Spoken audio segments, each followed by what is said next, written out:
నమస్కారం.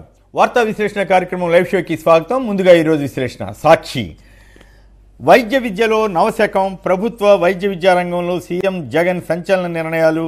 8,480 కోట్లతో రాష్ట్రంలో 17 కొత్త వైద్య కళాశాలలంటూ బ్యానర్ కథనాన్నిచ్చారు. సిబిఐ విచారణలో కాకానికి క్లీన్ చిట్.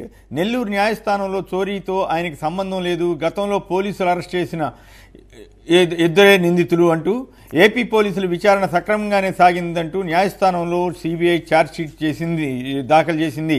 టీడీపీ నేత సోమిరెడ్డి చంద్రమోహన్ రెడ్డి చేసిన ఆరోపణలన్నీ అవాస్తవమని తేలింది. మరి చంద్రబాబు, నీపై వచ్చిన ఆరోపణలకు సిబిఐ విచారణకు సిద్ధమా అని కాకాని గోవర్ధన్ రెడ్డి సవాల్ చేశారు. 2002 ఎకరాల్లో బల్క్ డ్రగ్ పార్క్ నక్కపల్లి వద్ద 1235 కోట్లతో ఏర్పాటు చేయబోతున్న వార్తను కూడా ప్రముఖంగా ఇచ్చారు. పరువు కోసం ఉమ్మడి సభలు. తన సభలకు జనం రాకపోవడంతో జనసేనతో కలిసి సభల నిర్వహణకు చంద్రబాబు ప్లాన్. 2 దఫాలు చంద్రబాబు పవన్ చర్చలు. సుదీర్ఘంగా చర్చించిన సీట్లపై తేల్చకుండా సందిగ్ధం. బీజేపీ నుంచి స్పష్టత వచ్చే వరకు వేచి చూడాలని చంద్రబాబు పవన్ల నిర్ణయం అంటూ స్టోరీ ఇచ్చారు. నేటి నుంచి అసెంబ్లీ మండలి కూడా ఉదయం 10 గంటలకు గవర్నర్ ప్రసంగంతో ఆరంభం. 9 నుంచి ఆడుదాం ఆంధ్ర ఫైనల్స్. విశాఖలో 13వ తేదీ వరకు నిర్వహణ. రాష్ట్ర స్థాయి విజేతలకు భారీగా నగదు బహుమతులు. చిన్న పరిశ్రమకు దగదగ. ఎంఎస్ఎంఈల ఏర్పాటుకు రాష్ట్ర ప్రభుత్వం సంపూర్ణ సహకారం. సింగిల్ విండో ద్వారా అనుమతులు, ప్రోత్సాహక రాయితీలంటూ మరో కథనాన్ని ఇచ్చారు.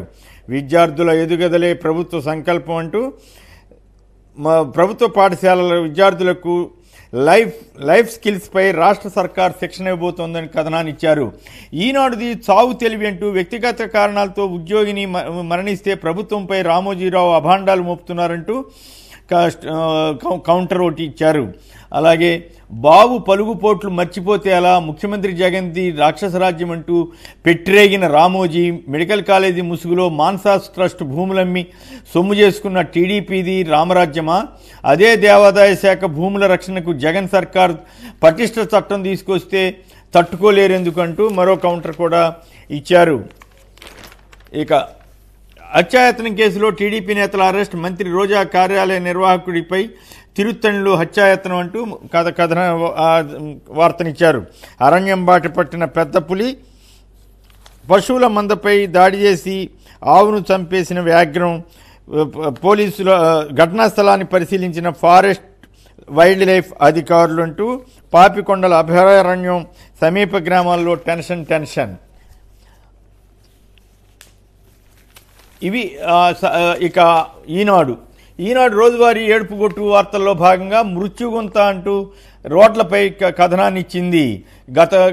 ప్రతి వారానికో రోజు 2 రోజులు ఇట్లా ఇస్తున్నటువంటి ఏడుపుగొట్టు వార్తల్లో ఇదొకటి. దీనికి సంబంధించి మళ్ళీ మనం ఆ పత్రిక రాసిన అబద్ధాల గురించి మళ్ళీ మాట్లాడుకుందాం. సీట్ల సర్దుబాటుపై, అభ్యర్థుల ఎంపికపై చంద్రబాబు పవన్ కళ్యాణ్లు చర్చలు. ఒకే రోజు 2 దఫాలుగా అగ్రనేతల భేటీ. ఈ నెల 8న మరోసారి సమావేశం కాబోతున్నారంటూ వార్త రాశారు. ఇక రాష్ట్ర చరిత్రలో అత్యంత విఫల సీఎం జగన్ అంటూ తెలుగుదేశం పార్టీ ఛార్జ్షీట్ విడుదల చేసింది. ఇక జగన్ను దించేందుకు సిద్ధం. సిపిఎస్ రద్దు పేరిట వెన్నుపోటు అంటూ ఇక రెచ్చగొట్టే వార్తను కూడా ప్రముఖంగా ఇచ్చింది. అవినీతితో జగన్ బంధం అంటూ మళ్ళీ పాత సోదంతటిని సిబిఐ పెట్టిన అక్రమ కేసుల్ని మళ్ళీ తోడి రాస్తోంది. నమ్మకం లేని చోట పని చేయలేమంటూ మైలవరం ఎమ్మెల్యే చేసిన వ్యాఖ్యలను కూడా కథనంగా ఇచ్చారు. ఏ మొహం పెట్టుకుని ఓట్లు అడుగుతారు జగన్ అంటూ, అమరావతిపై ఎందుకు మాట మార్చారంటూ పవన్ కళ్యాణ్ అట్లాగే బాలశౌరి జనసేనలో చేసిన సందర్భంగా జరిగిన కథనాలను ఇచ్చారు. ఇదే ప్రశ్న పవన్ కళ్యాణ్ కూడా బాలశౌరి అడిగి ఉండాల్సింది. గతంలో ఇది కుల రాజధాని అని పవన్ కళ్యాణ్ చేసిన విమర్శలు బహుశా బాలశౌరికి గుర్తుండకపోవచ్చు. ఆంధ్రప్రభ గట్లు దాటుతున్న కోట్లు. ఎన్నికల కోడుకు ముందే నోట్ల కట్టల నడక అంటూ భారీగా నగలు అక్రమ రవాణా. సరిహద్దు చెక్పోస్టుల వద్ద నిఘా పటిష్టం అంటూ తనిఖీల్లో పట్టుబడుతున్న కోట్ల రూపాయలంటూ కథనాన్నిచ్చారు. ఆంధ్రప్రదేశ్లో విద్యుత్ వెలుగులు, సంస్కరణలతో సత్ఫలితాలు, కొత్త ప్రాజెక్టుల కళకళ, 3,000 కోట్లతో సబ్స్టేషన్లు ప్రారంభోత్సవాలు. ఒకే రోజు 28 సబ్స్టేషన్లు ప్రారంభంటూ విద్యుత్ రంగం అభివృద్ధికి తీసుకుంటున్న చర్యలపై కథనాన్నిచ్చారు. యువతపైనే గురి వైకాపా వ్యూహరచన. కళాశాల విద్యార్థులపై దృష్టి. కాలేజీ కెప్టెన్స్ పేరిట కార్యక్రమం అంటూ కథనాన్ని ఇచ్చారు. రాజకీయ లబ్ధి కోసం సంస్కృతిని అవమానించారని, పవిత్ర ఆధ్యాత్మిక క్షేత్రాల ప్రాధాన్యతను విస్మరించారంటూ ప్రధాని మోడీ చేసిన వ్యాఖ్యలను కూడా ఇచ్చారు. వచ్చే వారం అభ్యర్థుల ప్రకటన, గోదావరి జిల్లాలో ఉమ్మడి బహిరంగ సభ, అప్పుడే అభ్యర్థుల జాబితా, ఉమ్మడి మేనిఫెస్టో వెల్లడి, జనసేన టీడీపీ మధ్య కుదిరిన అవగాహన అంటూ ఈ పత్రిక రాసింది. కారు చౌకగా బల్బులు, ఫ్యాన్లు, ఏసీలు విక్రయాలకు కేంద్రం శ్రీకారం అంటూ మరో వార్తనిచ్చారు. పాక్ చేతికి భారత్ రష్యా సీక్రెట్లు అంటూ మరో వార్తనిచ్చారు. మంత్రి కాకాణి గోవర్ధన్ రెడ్డికి సిబిఐ క్లీన్ చిట్ ఇచ్చింది.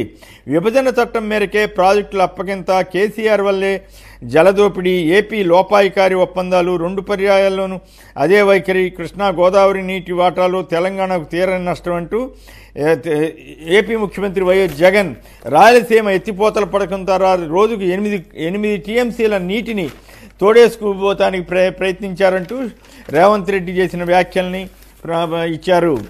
Times of India.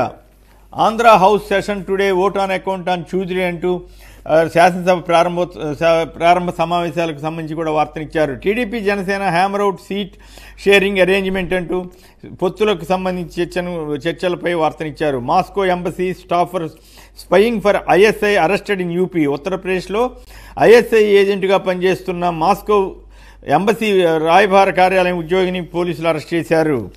Indian army's got what no one has, Gatling the trains down killer hell fire అంటూ మరో స్టోరీ ఇచ్చారు. Hindu. MLAs return as Champai government faces floor test today. జార్ఖండ్లో చంపై సొరేన్ ప్రభుత్వం సంబంధించినటువంటి విశ్వాస పరీక్ష నేడు జరగబోతోంది. US UK hit, Houthi targets in Yemen. Budget session ఈరోజు ప్రారంభమవుతోంది ఆంధ్రప్రదేశ్లో. Deccan Chronicle. Modi, BJP focuses on vikas virasat అంటూ ప్రధాని మోడీ చేసిన వ్యాఖ్యలను ప్రముఖంగా ఇచ్చారు. భారతదేశ వికాసంపైనే బీజేపీ దృష్టి సారించిందని చెప్పారు. KCR drained state, gave Krishna to Andhra Pradesh. ఈ రేవంత్ రెడ్డి వ్యాఖ్యలను కూడా ప్రముఖంగా ఇచ్చారు. ఆంధ్రప్రదేశ్కి కృష్ణా నదీ జలాలని అత్యధికంగా కేసీఆర్ ఇచ్చేశారంటూ కేసీఆర్ని విమర్శించడం కోసం రేవంత్ రెడ్డి చేసిన వ్యాఖ్యల్ని కూడా ప్రముఖంగా ఇచ్చారు. Congress stands for rights of tribals అంటూ గిరిజనుల హక్కుల కోసం కాంగ్రెస్ పోరాడుతుందని రాహుల్ గాంధీ చేసిన వ్యాఖ్యలను కూడా ప్రముఖంగా ఇచ్చారు. Pontiff's call for global spread of sanatana dharma అంటూ తిరుపతిలో జరిగిన సదస్సుకు సంబంధించిన వార్తల్ని, సనాతన ధర్మాన్ని ప్రపంచవ్యాప్తం చేయాలని పీఠాచార్యులు కోరిన విషయాన్ని ప్రముఖంగా ఇచ్చారు. ఇవి ప్రధానంగా పత్రికలో వచ్చిన వార్తా విశేషాలు, వాటికి సంబంధించిన విశ్లేషణ.